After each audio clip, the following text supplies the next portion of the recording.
Yeah, and I have no declarations of interest. So urogenital fistula, they're relatively uncommon in the UK. On average, about 105 cases per year are referred to the UK. And for this reason, there's quite limited literature on the management of urogenital fistula, and it can pose to be quite a challenging thing to actually establish a fistula service in separate units.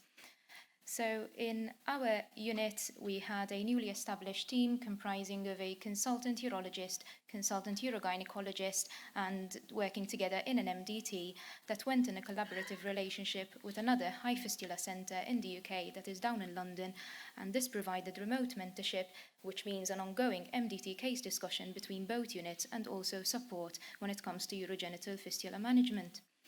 So the objectives to this study was to, at the end, monitor if remote mentorship is safe, if it is effective, and if our surgical outcomes are actually comparable to what is already published in the data.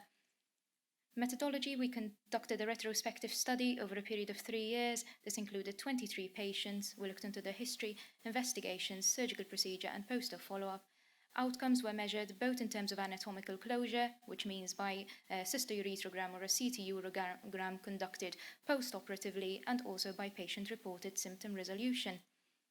From the data, the average age was that of 57 years, and the commonest etiology for urogenital fistula was actually surgical. 2 of our patients had a spontaneous healing of the fistula, hence required no surgery at all, whereas 4 of our patients did not have any surgery within our unit.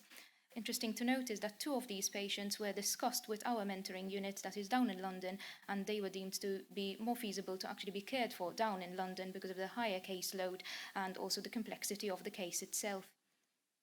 When it goes to repair methods, 75% of our patients had a vaginal repair, which was 80% of which were actually Marsh's graft interpositions.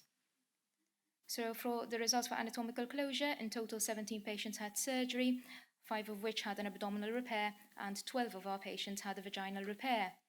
From the abdominal repair, we achieved 100% closure, so all of our 5 patients actually had closure in a post-op cystourethrogram, whereas of the 12 patients having a vaginal repair, 10 of those patients had a complete healing of the fistula. This totals to an 88% anatomical closure rate. When asking the patients about their symptoms, so from the patients having had abdominal repair, again, 100% of the patients said that they were dry after the surgery, whereas 11 out of 12 of the patients actually reported being dry. This basically means that one of the patients that still had a persistent fistula actually said that she was dry post-op and she didn't want any further surgery. So this totals to a 93% symptom resolution.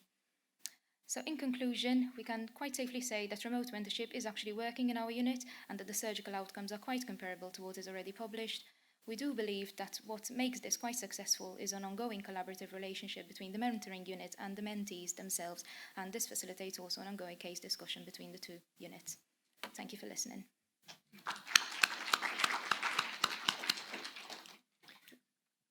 Any questions?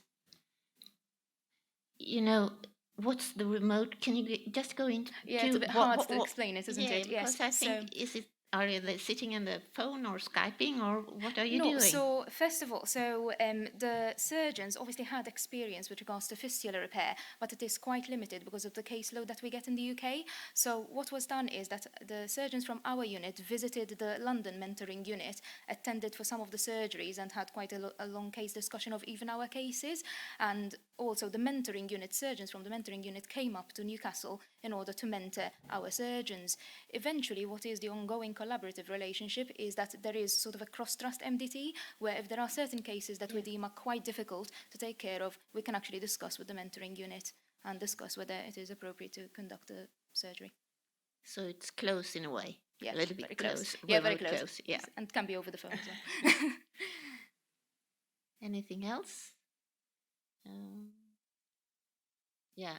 Was it you had 23 patients first, and then you do surgery on 17? Yes. So the others, were you discussing them and did not? Or were you sending them? Or? So 2 of those healed spontaneously. So right. If you, I missed that.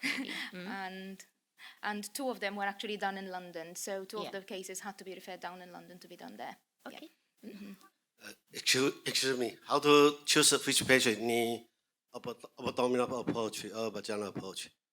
So it depends on where the fistula is and also the extent of the fistula most of the times. And as far as I know, that is what makes up the decision.